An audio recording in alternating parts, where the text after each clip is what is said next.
Imagine your kid wakes up tomorrow and they're in charge of a brand new country. No teachers, no rules, no safety net. Do your kids thrive or do they collapse in about 48 hours? Welcome to the Doubt Compass podcast. My name is Dimitri. And I'm Patrick.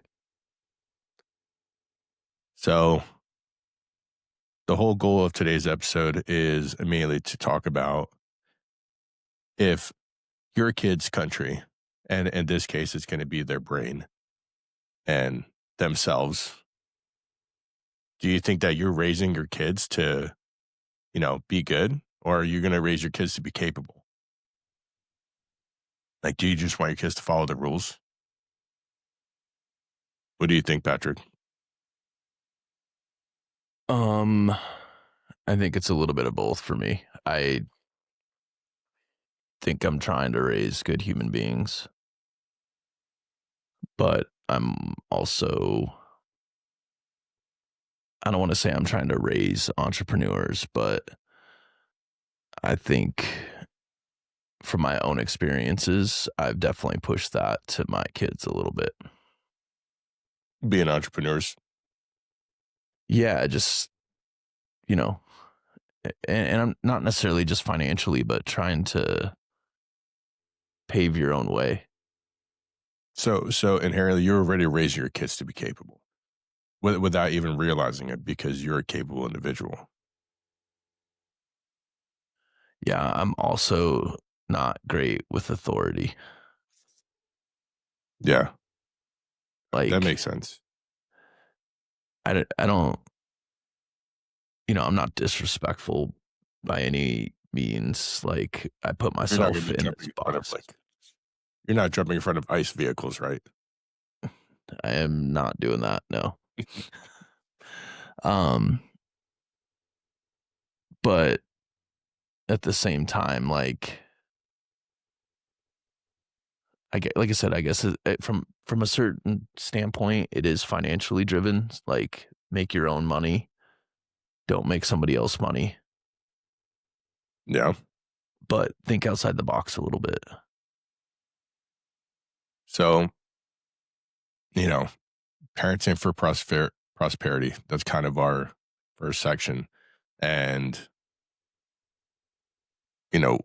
we are kids. Like prosperity isn't just becoming rich. Like become a rich kid or a rich adult. It's being able to think and adapt and bounce back from adversity or things that you have gone on in your life. So, like a few examples. Let's say you lose your job. My son just lost his job. His boss said, "Hey, we're slow. We're no longer. We're not putting you on a schedule." And what do you do? Do you raise your kids to I think raising your kids to build the great nation, which is themselves, you have to teach them that, hey, if you lost something, a job or an opportunity, you still have to go out and create a new one. Um, without waiting for something just to happen to you or for you. Yeah, it's kind of funny. My kids are going through the same thing too, which we were talking about it. Like, I think it has to do with the fact that they are kids and they don't have bills to pay, so their hours have been completely cut. Which is probably the same thing happened to Ian, right? They probably have somebody that's their full-time job trying to make a mortgage payment. They know that Ian doesn't have to do that, so he becomes the easy one to cut loose. Your audio got a little wacky there. My audio? Yeah. Is it good now? I believe it's good. Okay. I'm curious if our stuff is even live right now. Well, when you said we were live, I was actually scrolling on YouTube just to see if it popped up. It didn't pop up, did it? It didn't, but I also didn't want to be staring into my phone the whole time. That's fair. Okay. Well, maybe we're not live. Yeah. I think that kind of covers it. Most parents raise their kids to be good. We want our kids to be capable. We want our kids to be able to grow into themselves. And like I said, if they have an issue, to solve it. Your kids are looking for a job right now, you said too, right? Well, they're not, but their hours are cut when it was a winter break and they could have cranked out some hours. They were working like 1 or 2 days a week. Yeah. I think it's interesting because when I tell my kid, "Hey, you lost your job," he's like, "I didn't lose my job. You lost your job. If you're no longer going to be on a schedule, you're innately fired without them saying so because they're fucking scared. Um, you have to find a new job." Right. I think it's funny as kids, it's really difficult for them to be told what to do. So I mean, fuck, my kids definitely aren't raised to obey. They have a hard time obeying simple commands. Look for a job. You don't have one anymore. It's important because the more and more that you wait for that job to come back for you, the longer you're gonna be without money. And as you become an adult, you're gonna have bills to pay. You have car insurance, you have utilities, you have rent, you have everyday shit. Like you want to go get yourself a sparkling cider, whatever the fuck it is at Starbucks. You know what I mean? Like you Right. want to have going around and fuck you money, but you need to make sure you have a job. And I don't think at that age is they realize the importance of it. Which I don't want to go off topic, but there was a there was a video that I watched yesterday, and somebody said something. He's like, America's like a giant rat race. We're all trying to get the biggest, shiniest thing, or have a house, or all this space, and it's so expensive to live here. And obviously, they talked about like Thailand because it's so unbelievably cheap over there to live. Um, and I was like envisioning my life right there in Thailand for a minute. I was like, maybe we'll all just move to fucking Thailand. No, I don't think that's happening. Not anytime soon. Not anytime soon. Yeah, I've entertained moving out of the country after the kids are all moved out, but I also don't want to make it so hard that I don't get to see the kids either. That's true. And That's if they very don't true. go with you, is it really worth it? I mean, probably not, right? Is it It's worth it to save a couple bucks? well, yeah, and it's like I think when they're little, like the joke that most parents say, maybe it's not a joke, but parents say, "Oh man, I can't wait till you guys are out of the house," or "I can't wait till we have our space back to ourselves." But whenever you have that space back to yourselves, you're always wondering, like, "Man, where are the kids? What are they doing?" God, fuck, I guess I'm kind of lonely. Yeah, our house is going to be substantially more quiet in the next 6 months because we have Yeah, two moving out at the same time. yeah, Davis and I had a pretty good conversation yesterday about it because I get concerned at how he manages his money. So all of his paychecks go directly into my account, and then I give him 25% and then save 75% because the only thing he has to worry about right now is gas. yeah. But then, he'll get $100. He'll get a $400 check and he'll get $100 and he'll drop $100 on fast food. And Jesus. and it sounds like a lot, but it doesn't take much. Well, I mean, at the same time, though, like, okay, and I have a feeling that they do this because we do it, but when we do it, it's because we have a lot more mouths to feed. You know what I mean? So when a parent goes out and says, "Oh, you know what? Fuck this. We're gonna go out to eat. It's $150, no big deal," right? And like maybe as a kid, they're like, "Oh, it's no big deal to them. Fuck it, I'm rich as hell too." No, Well, it's funny because it's the opposite of what I do. I rarely take the kids out. We almost always make home cooked meals. And that's part of my frustration with him that I'm like, you don't have to do this right now. I don't care if he gave himself a reward. It's Yeah, his money. But like spending $100 on fast food is fucking crazy to me. that is pretty crazy.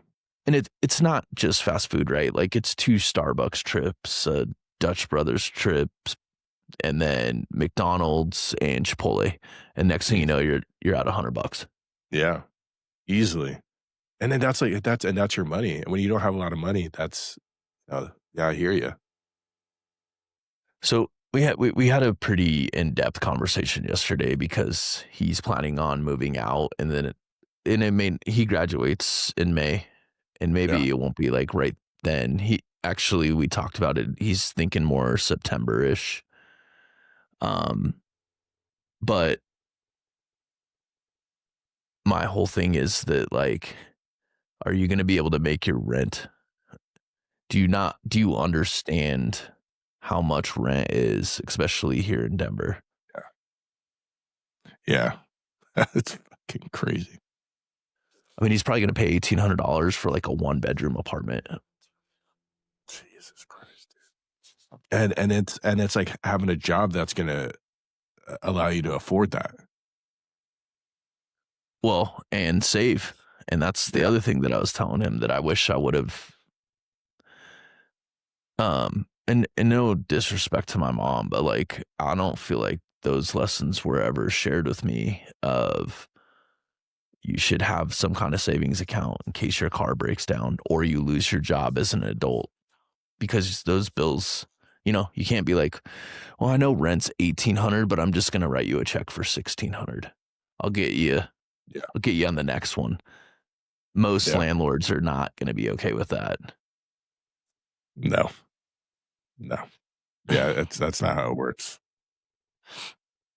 And he Um, has a plan, and Davis is smart, and I'm not like overly worried about him, even though I was a little worried about him. He wants to go into a trade. He's leaning towards electrical a little bit, so that's a good trade. um, it is a good trade, and I have some connections, so I'm gonna connect him to a couple people just to hopefully open those doors for him. Yeah, yeah. I mean, electricians make a lot of money now, and there's not enough of them out there. Enough good ones too. Like I definitely enjoy watching the videos of people like wiring up houses and just like the way that they lay stuff out. And that's like for like new construction and new builds. Um, and I think the bigger money is more so in like residential and going and fixing people's shit. Yeah, I have a buddy at work, his son, I think he's around 30. He he's an electrician, and he was telling me that if he's on call and he goes out, he makes like 250 an hour. It's crazy. Yeah, he could rip off an 8-hour day and make 2 G's. Yeah. I'm Yep. like, that's fucking wild. Yep. Yeah. It's pretty wild. It'll make that $1,800 1-bedroom rent a little bit Real easier. easy. Yeah. Hell yeah, dude. Especially if you can make that kind of money. I think people just don't really want to work. I mean, I'll be honest, I don't really want to work. That's the truth. I used to do like geothermal HVAC, and I fucking hated HVAC. Like, dude, my big ass crawling into crawl spaces, like all the spiders and nasty shit. I hated that. I did not enjoy it. But there's like really good money. But the best money to be made in that was actually in the sales aspect of it, which I did great. Oh, Um, like upselling. yeah, yeah. Got it. So let's kind of segue here into, every country has laws and every house has laws too. Most parents just never state their rules clearly enough within their home. Do you think that's true? Do you think that the reason our kids don't really, some kids, I won't say our kids specifically, but some kids don't understand what's expected or the rules of the home is because they're never really stated clearly enough. I mean, I could see that being an issue. Like, I know we're legitimately talking about, like, I don't want to keep going back here, but what if it's a single parent working 2 or 3 jobs, rarely home, just trying to, you know, keep a roof over their head? Maybe it's hard for them to state the quote unquote laws. And so it just creates this uncertainty with the child. And Well, then the yeah. child makes their own laws. Well, yeah. So I think finding a way to state the laws, clearly, and because I personally, I lecture my kids and I do it without even realizing it. And I think a lot of the value that I'm trying to like present to them during that time is actually lost because they're like, dude, when is this guy going to stop fucking talking? Like, I get it. Like, don't do that. I understand. I think when we do that, we're making it more difficult for them to not only understand clearly what they're doing wrong and how they need to fix it, and as well as potentially in their future when they become parents, or as we talk about, they're running their own country inside their head. How are they going to state the laws clearly enough for them to A, understand and B, follow clearly? Right. Right. Yeah, I don't it's I, I'm kind of with you. I think I lecture. I do try not to over talk sometimes, but Davis's conversation yesterday was it was a little bit more casual. Like, we went Yeah. grocery shopping together and I was like, "You're going to do everything. I'll push the cart, but you're going to do everything." Did you say, give me your fucking credit card or give me your That's debit card right. because you're paying for it too? Well, unfortunately, he didn't have enough money in his account, so Well, that's a good fucking rule though. I think that'd be a good lesson to teach your kids. Hey, give them $100 and be like, all right, figure out how you're going to feed everybody for $100 for the next 5 days. Like you're in charge. and you I have to think, make the meals. yeah, well, yeah, and I think that's a very valuable lesson. Like there's kids learn real responsibility from actually doing things that are important, not from, hey, go pick up that piece of trash because you dropped it. Oh, okay.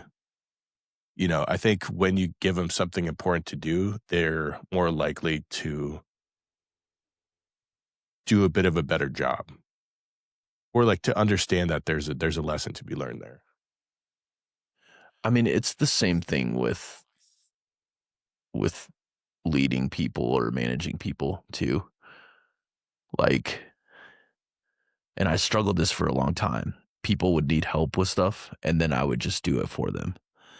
And the older I've gotten and the more I've learned is you can guide them and still have them do it to the Yeah. point where, they're not asking you anymore because they're actually better at it than you are. Yeah. And I think that's hard. I used to have a hard time when I was in Colorado and I was on the road. I had a really hard time with laborers. Like I would just have them sit in a fucking truck. I'd be like, you're fucking stupid. Please just sit here. Well, And to be fair, some of the labors were stupid. but I mean, like, there's I think there's better ways to like handle those situations. And maybe it is something as you get older, you learn to say, hey, you know what? You fucking suck at this, but I'm not gonna help you. I'm gonna let you suck at it less and less every time. Right. Right. Until you become great at it. And I think I think that's a maturity thing. Um, maybe like a pride thing as well, maybe an ego. Once you start to let go some of that stuff, you're able to kind of sit calmly and understand, hey, 5 minutes extra isn't the end of the world. Right. Right. Right. Yeah, I think it's the same with my kids. I mean, I don't know where you're at with I guess, your kids and chores, but all my teenagers do their own laundry. Um, we don't do their laundry for them, so they're gonna stink. It's kind of on them. And then Yeah.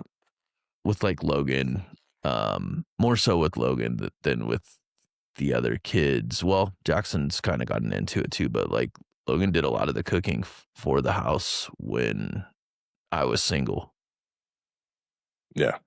because I needed him to step up. So, and I felt good like with him leaving and going to college that like, hey, he's got a couple life skills cooking. He can do his own laundry. He understands how to clean up after himself. Yeah. We never like balanced the checkbook because I don't even know if people do that type of stuff now. Everything's online. Your It's checkbook is logging into an app and saying, "Oh, I'm fucking broke." right, right. um, but you know, a couple months back, he realized that his tuition wasn't covering his rent, and he, he wasn't like panicked. He was pretty calm, but he's like, "Hey, this is what's going on." And to his credit, like 2 days later, he went and got a second job and started making some money so he could make sure his rent was covered, which I super appreciated. He wasn't like, "Oh, dad, I'm going to call dad and dad's going to take care of it." Cause it was going into Christmas time and all that other Yeah. stuff. And I just kind of flat out told him I didn't have a way to cover it. Yeah. That's pretty awesome though that he went ahead and all right. So truth be told here. Now, did he go and get it covered after you told him no? Um, This isn't a gotcha for him. well, I'm trying to think how to word this. I feel like The, since you're having to word it in a certain way, did well, he call you? no, we standardize our conversations. We talk every Saturday when he's in New Mexico, Yeah. and it came up on our call on Saturday, and I think by like Saturday night he had applied to do a job and then found out he got the job. So Gotcha. I wouldn't say that He mentioned it. he didn't necessarily call me and be like, dad's gonna take care of it. It was Yeah, more yeah. of like, hey, this is a problem that is I can see it coming up Yeah. and I might need some guidance. Gotcha. Okay. So asking for He did not guidance. ask for money. Well, see, and I think that's awesome, dude. Because I think most kids they would call and they'd ask for that problem to be solved. So that being said, you've raised that kid to run a pretty damn good country. Or at least learn how to get a job. Well, he's his country was having some issues and he was fixing it. He's figuring out how to run his economy, a bit better because, if your kid's country has no economy, then they become dependent. So I guess that's a pretty great segue into the next segment. How do we teach our kids financial independence and why is it important for them? Because we don't want them just to consume. We want them to learn new skills, solve problems, and be useful, right? Yeah, absolutely. Yeah, I mean, Davis, this is all super current and it's somewhat coincidental, but Davis and I talked about that yesterday that he needs to save money. I didn't learn that. So save money because, well, and I use Logan as an example because Logan had his accident and is getting his car repaired, and that I am covering for now. I mean, Yeah, Logan's paying for it, but it's just I'm the bank. yeah. With he's off the hook because he doesn't have to pay interest, but But we want them to go to the bank. We don't want them to fucking rob the bank. We want to be, hey, Mr. Bank Teller, I'd like to withdraw some money, without being like, give me your fucking money because I told you so. When I was using my early career as a good example, because our work's extremely seasonal, right? Yeah. I started in like February, and by midsummer, I was cranking out 80 hours a week. And so I started living off of 80-hour a week paychecks, which means, you know, Good all money. my bills, rent, all that stuff was covered. And then I had $200 extra for the week, and I would spend $175. And I would get paid on Friday, and I had $25 into my account, and I would do the whole thing over again. And then December came around, and we got snow, and my 80 hours went to 32 or 30 to 40. Yeah. And I was like, this is fucking bullshit. Like, you guys were giving me 80 hours in May. You're not giving me 80 hours now. And it was kind of frustrating. Yep. So I had to learn after that season that I needed to save money so I could make it through the winter. And that is something I told Davis, because he's looking to do a trade. It's going to be similar. If you're an electrician, you're probably going to work 50 hours a week during the summertime, and then maybe it'll be closer to 40. But the end goal is really for Davis to own his own I would business. think probably more so in the wintertime as an electrician. More hours. Yeah. Well, I guess to your point, if you're doing residential, definitely a possibility. I was thinking more like new builds. Yeah. Like if he works for a company, it's doing new builds. Yeah. But end goal is he wants to own his own company. Yeah. So become a really good electrician and then own your own electrical company. So then you control your own destiny. Your phone is farting at you? No, your microphone was farting at us. Oh, it was? Is it good now? It's good. It's good now. Okay. It is the angle. The angle is to create your own stuff and be able to, have a family that you're raising and be able to work off of that without having to work for somebody else.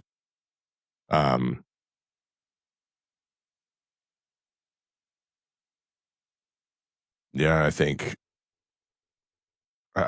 realistically, not many people with kids are teaching them about money. I would assume. I'm going to assume this just because unless like you have wealth and you have money where you can actually sit down and truly tell your kids, hey, this is how you do it. This is the right way to do it.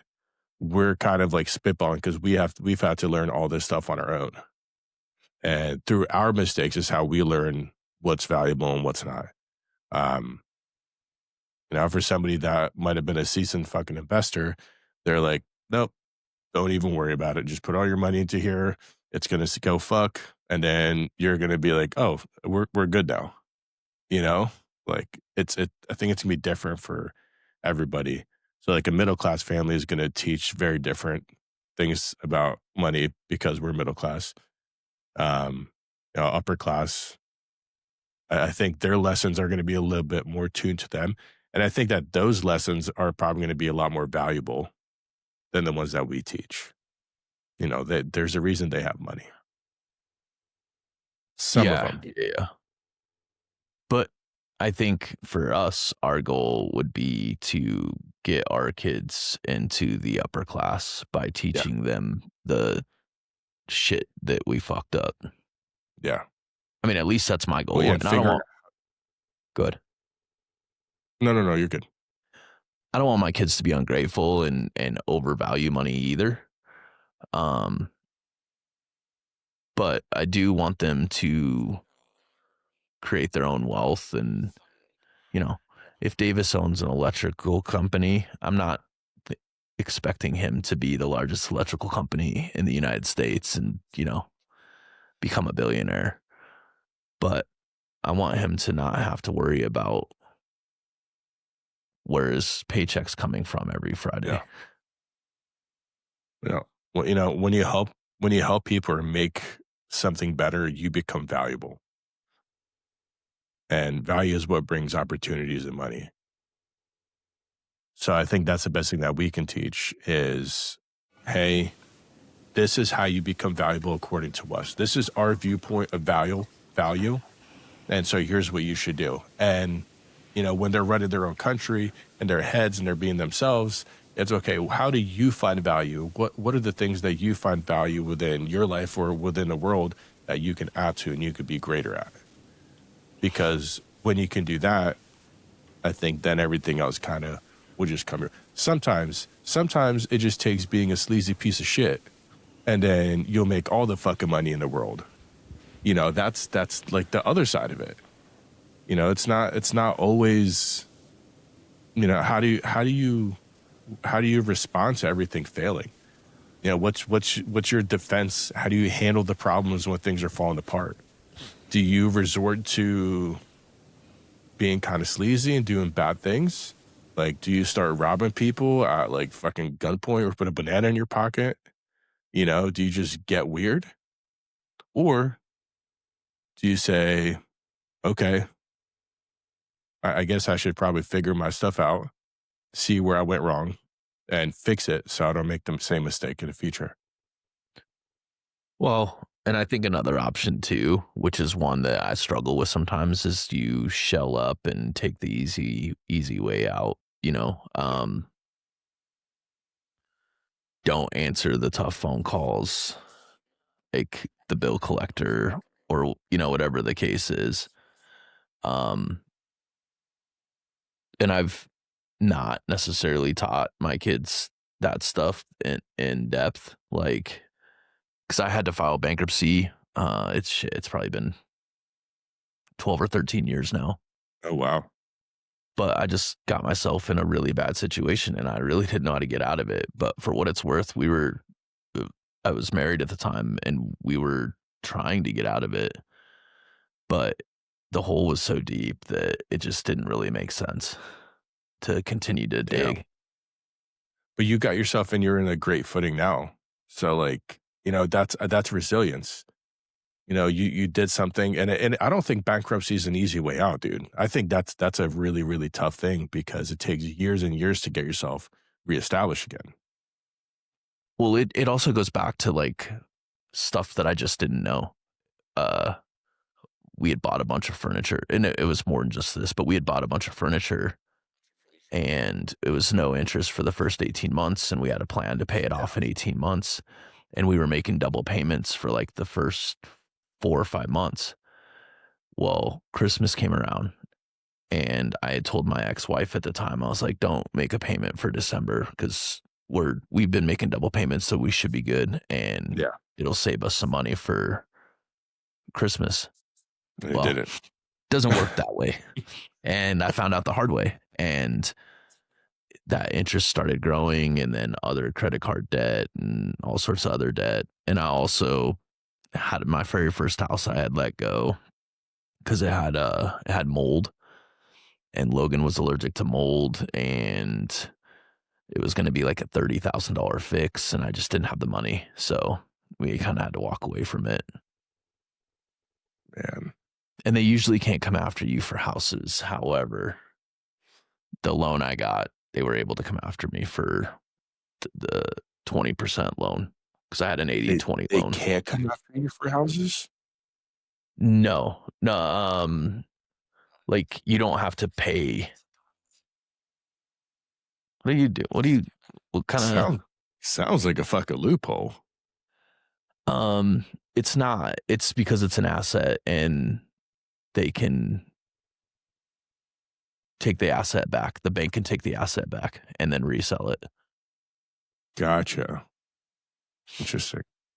Where if, you buy a bunch of furniture, they can take the furniture back, but they can't resell it. So, okay. So what can you teach your kids from that? Because like I said, I feel like bankruptcy is a big deal. Like I think that's a pretty big problem. And it's a problem that I think a lot of people kind of think about. maybe not a lot. I don't know why I always fucking resort to a lot of people, a lot of people, a lot of people. No, motherfuckers, not a lot of people. But I think how do you become like resilient to those big problems as an adult? Because I think the bigger issues are the ones that, like you said, you're not going to want to answer those difficult phone calls. You're not going to want to make those difficult choices because they're scary or they're uncomfortable. So how do you think that you could teach your kids or anyone that's listening how to be resilient if they're going through a time like that? Well, number one, learn learn how credit cards work. Because I mean, I think it was like a $3,500 purchase, $3,500 worth of stuff. That ended up being over 10 grand with interest, and yeah, it just got stupid. It got really stupid. Yeah. Um, I think that's one Interesting. thing, and I think to your point, I don't want to say that bankruptcy is the easy way out. For what it's worth, my ex-wife and I had a plan. We were gonna dig ourselves out of this hole. The problem was the house. That's the one that I was like, we'll never be debt free trying to pay off this fucking house. Yeah. Cause it was a substantial loan. Everything else we owed, I felt It's manageable. was manageable. Yep. It would have taken time. Like it was still gonna take like a year and a half to 2 years to get everything paid off. Um, but that was the big one. So Patrick's advice to you guys is learn how credit cards work because interest can fuck you. I mean, it's really true. It is. I I don't know where you're at with credit cards now, but Fucked. you're fucked. No. Oh, I was gonna say I didn't think you were. I'm actually worse today than I've been in a long time, and Yeah. I want to get super big into my personal finances, but I went a long time, used a credit card, paid it off, used a credit card, Yeah. paid it off. I had to live off of credit cards 2 years ago for some lawyer fees and all that other bullshit that I had to go through. Yeah. So, but I'm digging out. It's Well, smaller. It gets smaller every day. let's do this. Um, Infrastructure habits. Vision is cool, but the road sucks. But if the road sucks, the country fails. So how about habits? What habits are important for our children's countries to run smoothly? And, habits like sleep, basic responsibilities. The most important one for me is finishing what you start. That's a good You one. know, what do you think the most important habitual infrastructure would be for your kids' country for them to succeed if they were to go out tomorrow?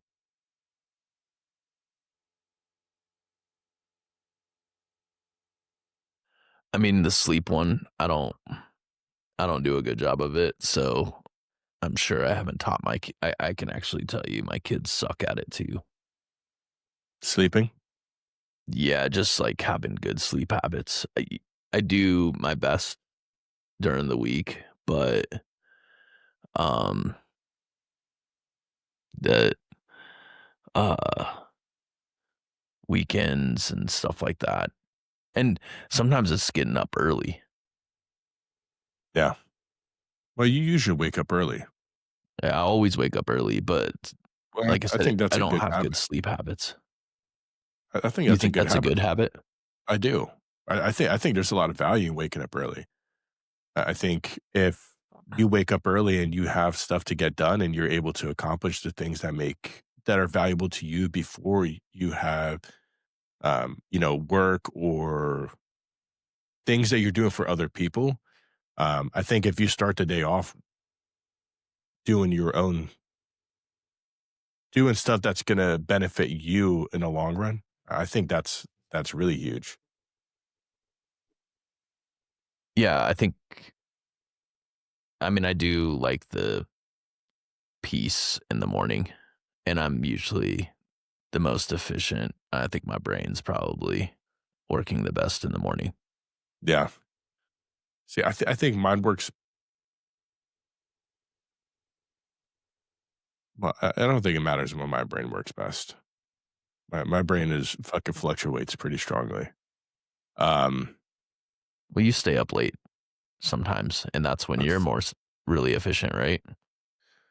sometimes as if I'm super like focused, if I become hyper focused on something, I'm incredibly efficient. Like I can knock shit out really, really fast.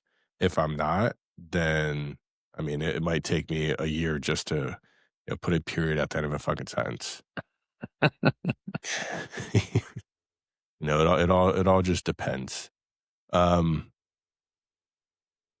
so do you think that you've raised your kids to know enough about kind of taking care of themselves and making sure that they're physically and mentally good to carry on their lives and to deal with stress and responsibilities that they're inevitably going to have to deal with sooner than later? I think physically, I'm not the best role model. I think that I want to be better.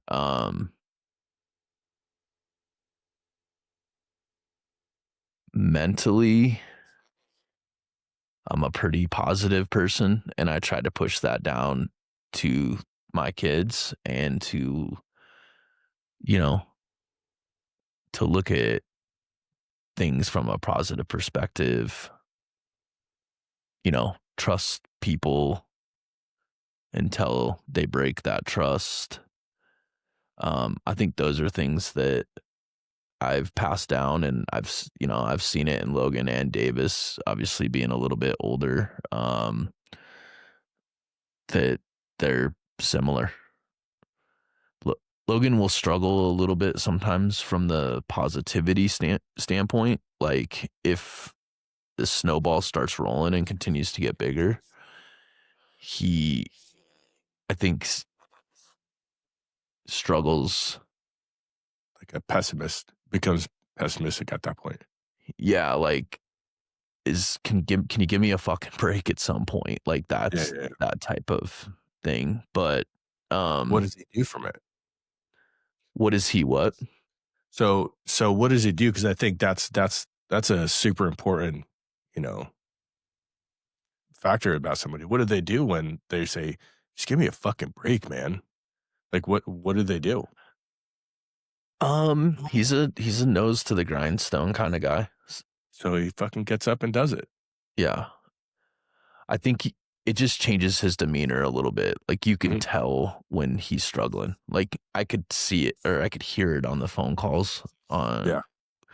because it was probably 3 to 4 Saturdays in a row where we were talking and it was girl trouble. It was uh classes were becoming hard, finals were coming.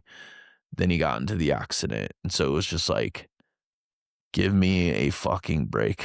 Like I could hear it in his voice. But, you know, he got through it. And that I was trying to give him positive reinforcement, like, hey man, I know life sucks right now. Yeah. I go through these moments too, but you got to keep your head up and just, chip away at one problem at a time. Don't try to solve all the problems at the same time. Makes then you get overwhelmed, Yep. and then nothing gets solved. I, I think that's fair.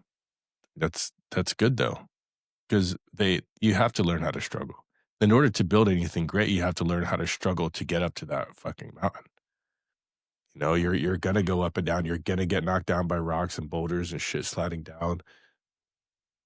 But it's pull yourself out of that dark place mentally to um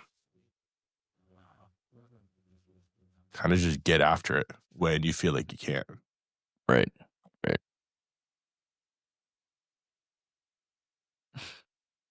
Culture? I'm Yeah. pretty big on culture. Because we could have the world's greatest fucking, you could have a great country that's rich and prosperous and still be absolutely broken if the culture is trash.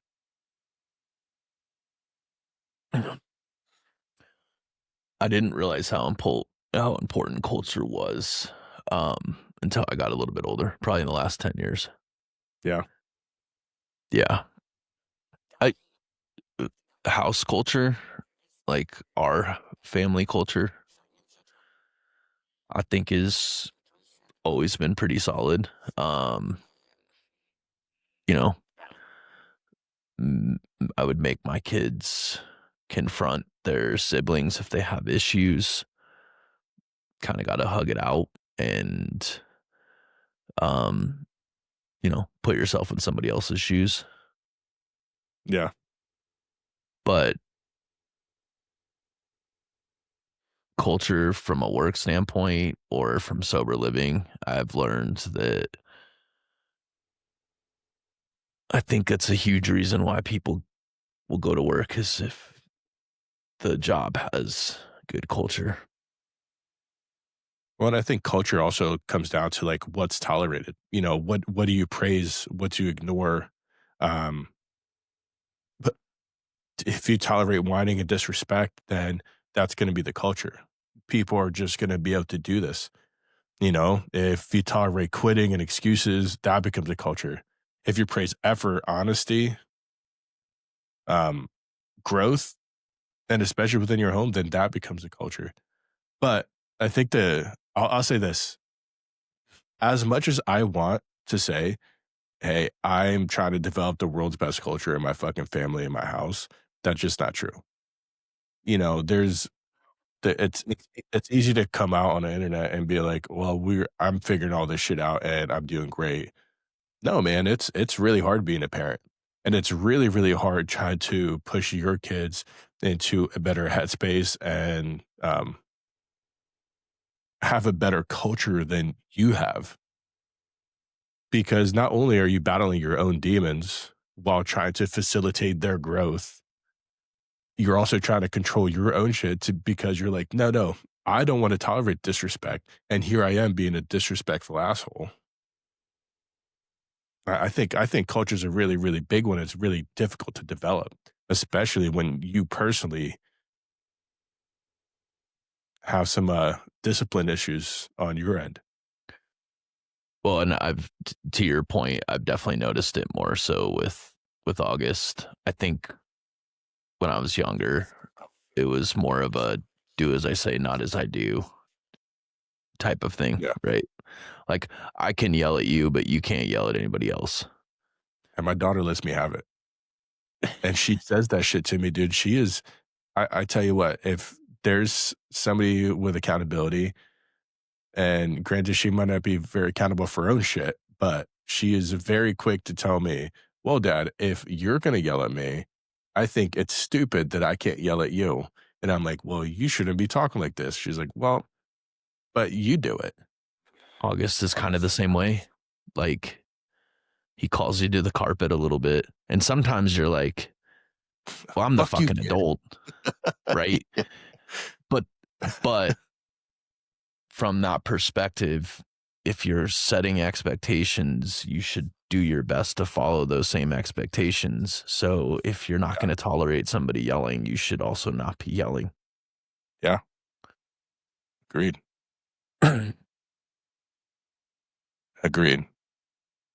And I think we're kind of the ones that are creating that disconnect in our own children and our own culture. Um, but ultimately, our main goal through culture is to have them develop a great one for their futures. Even when we make mistakes, I think a great culture is, you make a mistakes, here's how you deal with them. Here's how you're going to fix your mistake, and we're going to move forward, and then it's done. You know, like you said, siblings get into arguments, hug it out afterwards. Um, fucking handcuff them to each other. duct tape them, Velcro them or something, teach them how to get along. And then maybe it's the same rule for you.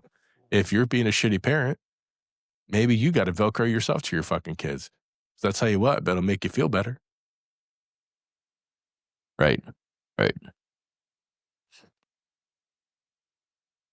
And I guess that's a fucking great segue into, diplomacy and teaching kids to communicate like leaders. Do we as parents communicate as leaders all the time? No, I don't. Yeah. How does a good leader communicate, Patrick? What's that? So how does a good leader communicate? Or tell me about your side. Well, it's kind of funny because we were just talking about it, but I don't yell at work. So why am I yelling at home? Yeah. Right. And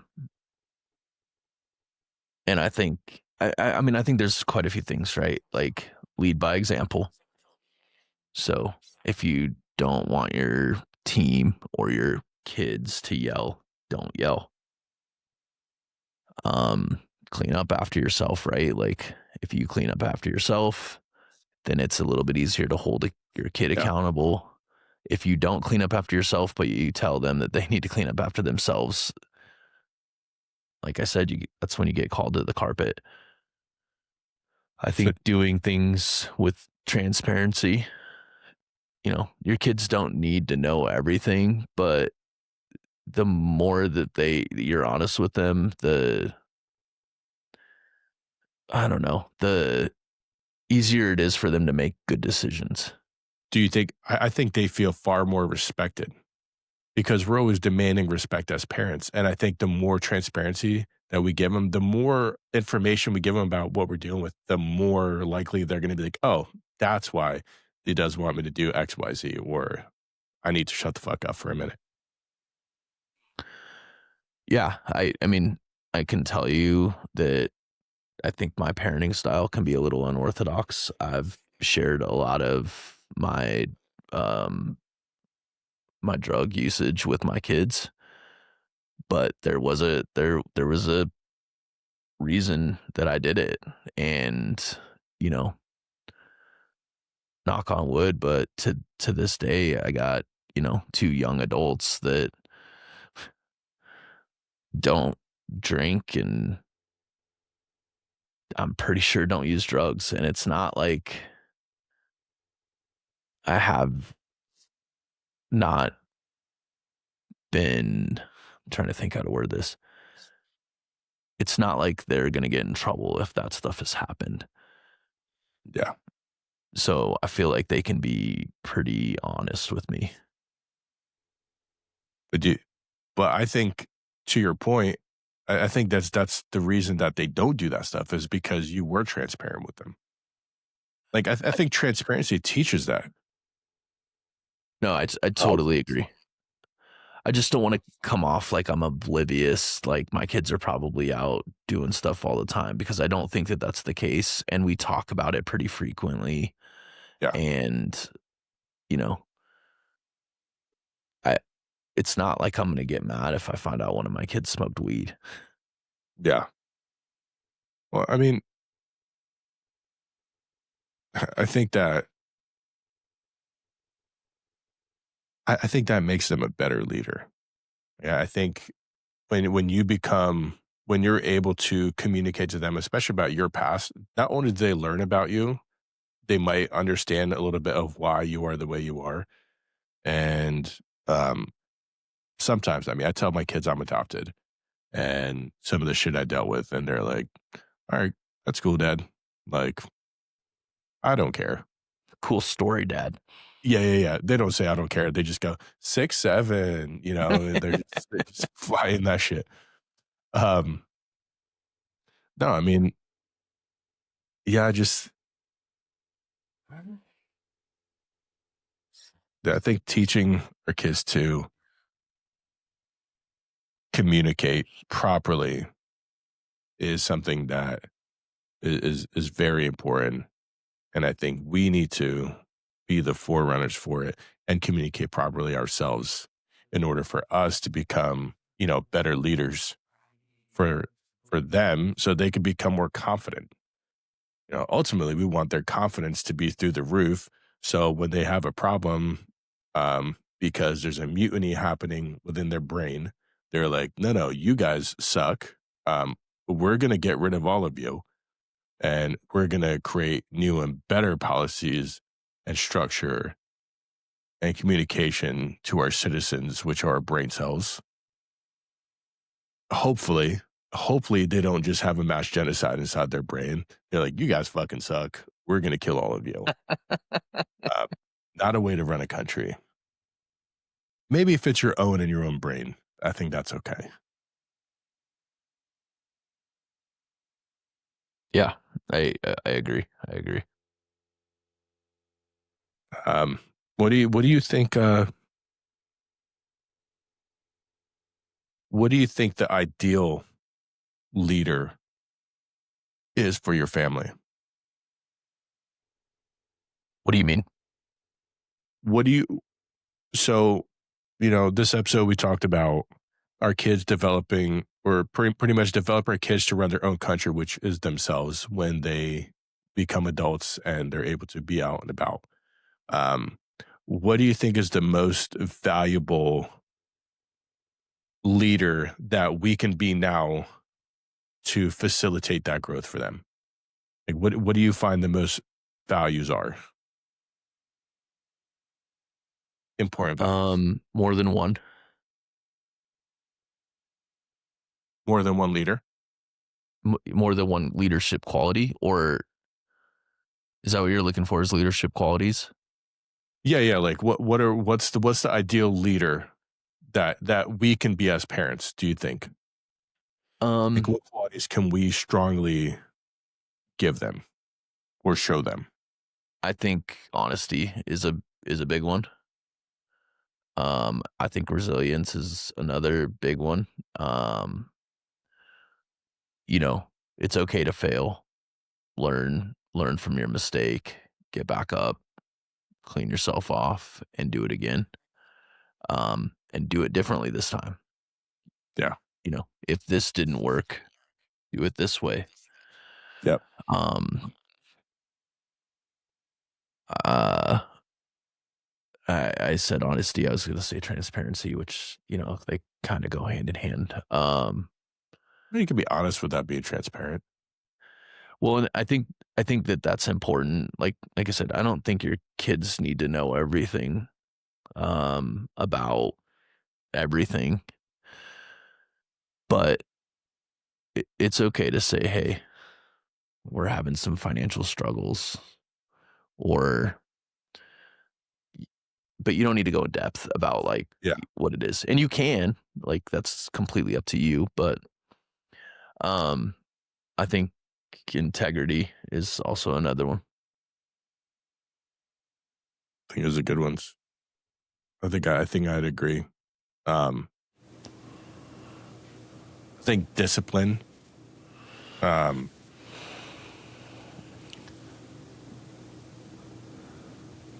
uh, yeah, I would say discipline, um, and resilience. I think you have to learn.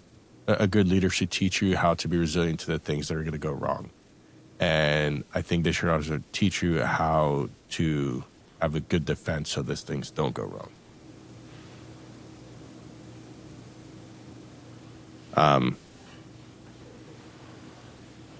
if if you don't have discipline, and you don't have to have discipline every single day, I think that's not a great expectation for us to set, especially as a leader. As a leader, you should understand that, hey, sometimes things go wrong. Not every day is going to be perfect. And communication. So I guess communication, discipline, and resilience. Those are going to be my three that I think that would be a good leader for our children.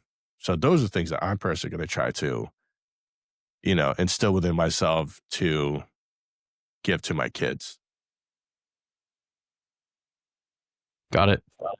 Now, based upon this,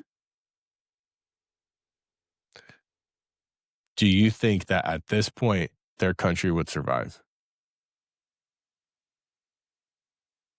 I mean, Logan's 20, so he's kind of already, quote unquote,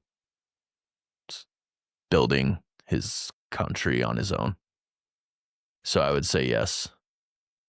Davis, I'm fully confident as well. Same situation. He's 18. It's already been built. Reina, same. Dea, same.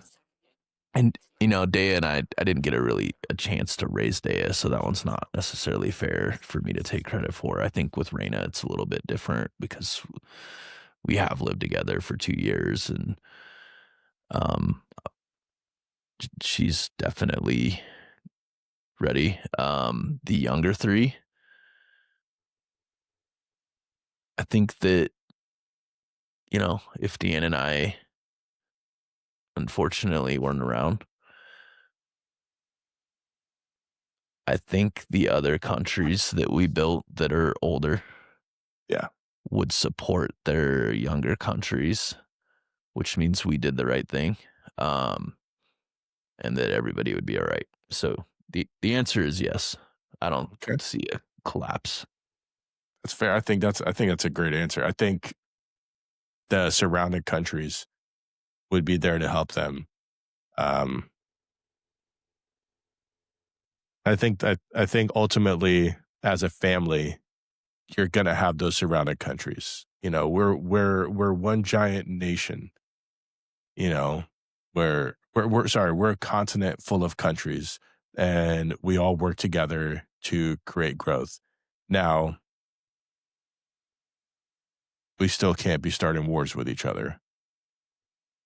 And I think with siblings, you're going to have people having rivalries like Russia and Ukraine. And this is my fucking border now. These are my cities because I like them better. Um, I don't know if my kids' countries would survive. I think I have to be a better father and let them fail a little bit more in order for them to survive better.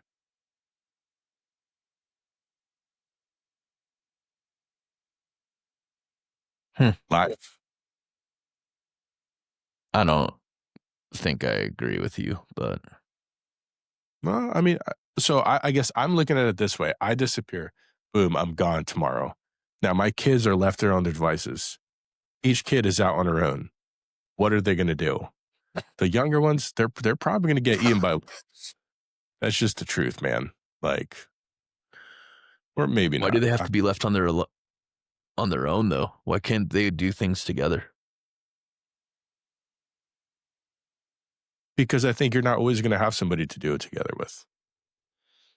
I think Yeah, the it's a most personal important thing choice, is though. that's what. That's a personal choice. Well, I think it's a personal choice, but I think there's times that you really don't have someone else to help you through some problems. I mean, Um, your situation is unique, Dimitri. Like you legitimately are adopted, so I'm sure you feel that way. But when you're in a family, I mean, I wouldn't say it's my kids' jobs to support each other, but if I pass, they fucking better take care of each other.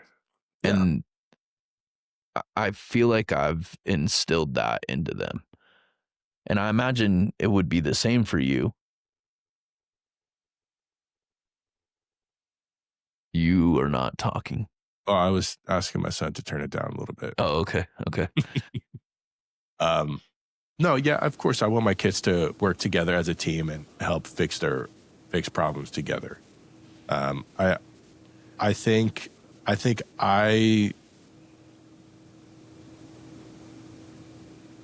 think I have a lot of like personal like value when you're having to figure stuff out on your own, and I don't think that's necessarily fair. Because I just like everyone else, I love help. I love it when somebody can come in and say, "Hey, you're doing this wrong. Let's fix it."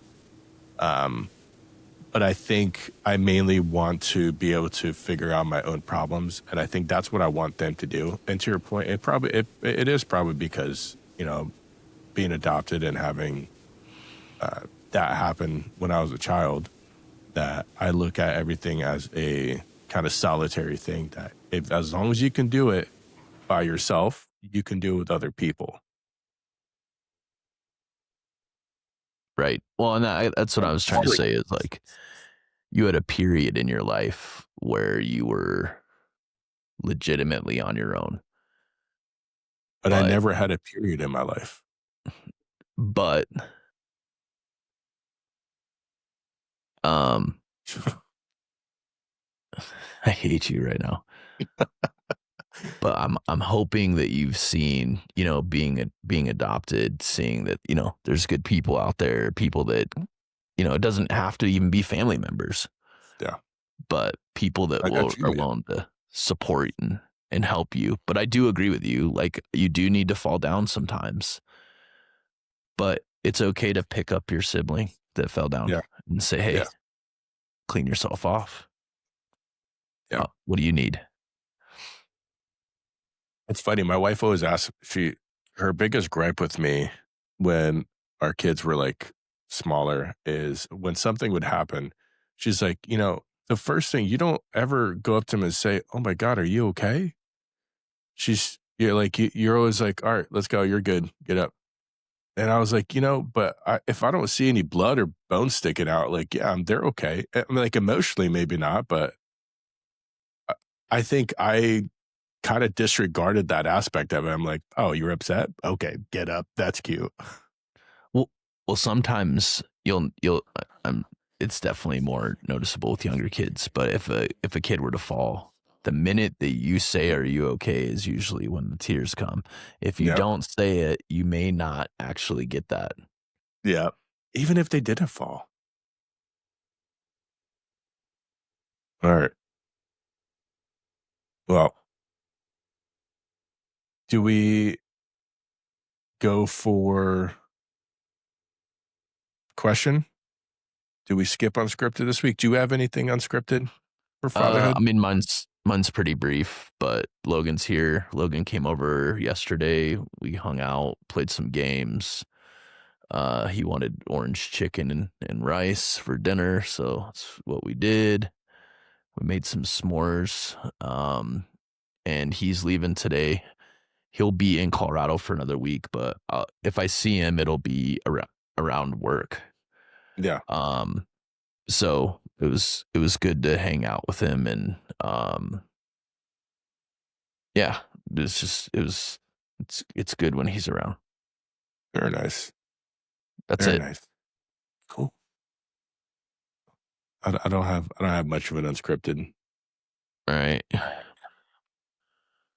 I found some good questions. Good. I can't wait to hear him.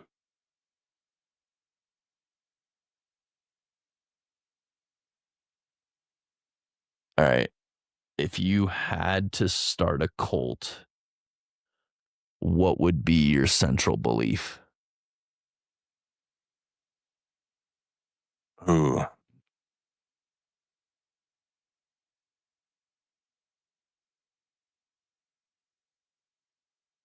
Oh man. That's a I don't know. Do I choose something like funny? Do I do something like serious? Like is it like a funny cult where I'm like, oh, I'm gonna start a cult? I mean, for what it's worth, our podcast wasn't that funny today. So why don't you mix it Okay. up So I for would some say comedy? central belief being that buttholes are the devil and you have to eradicate all buttholes. Oh, So I knew I'd get gold. in order for you to join the cult, you have to not brand you well, I guess brand your asshole shut. So it's a That very sounds short-lived cult. dangerous. Yeah. It's dangerous. Like people only survive for like like a week, maybe 2 weeks max until they fucking explode. Oh, Dimitri. How about you? Um, That's a good I'll fight. I will not go with humor. So I'm gonna There's just no say anal in our cult, obviously. I'm glad you pointed that out. Just in case anybody's wondering, no. I just saw your ball bag.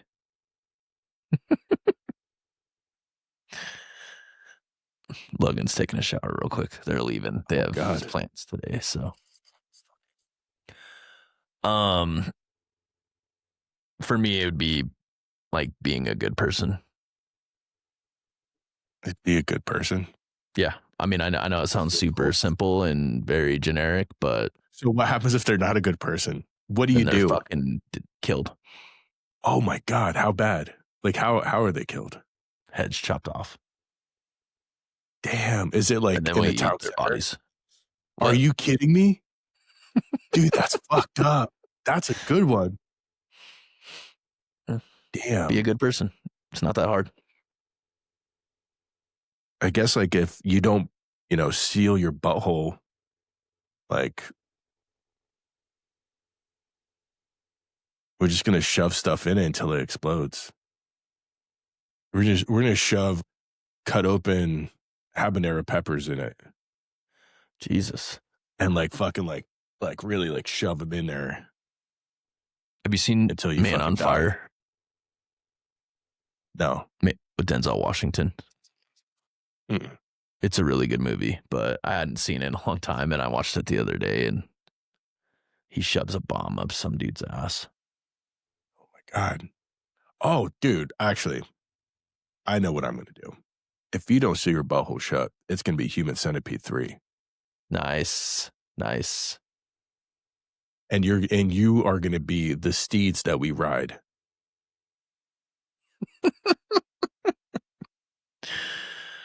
Oh, Dimitri. All right. Or we'll make it like turn you into a wall. Like a wall of like humans stacked on top of each other, assholes to mouth, like 50 people high, and you can't move. So I don't think that's viable. Thank you for listening. Sorry if this is why you're shutting it off now, but we are done. Like, follow, subscribe, all major platforms, and comment. Let us know what your thoughts are, or what we suck at. We tend to get those. I Yep. also found out my dad is watching our podcast. Thanks, Dad. My dad's dead, so he's probably watching too. Just kidding. My dad is not watching this podcast, but somebody claims to be my dad. So, or your dad. I guess it could have been your dad. Brought back from the dead. Would your kid's country survive? Let us know in the comments.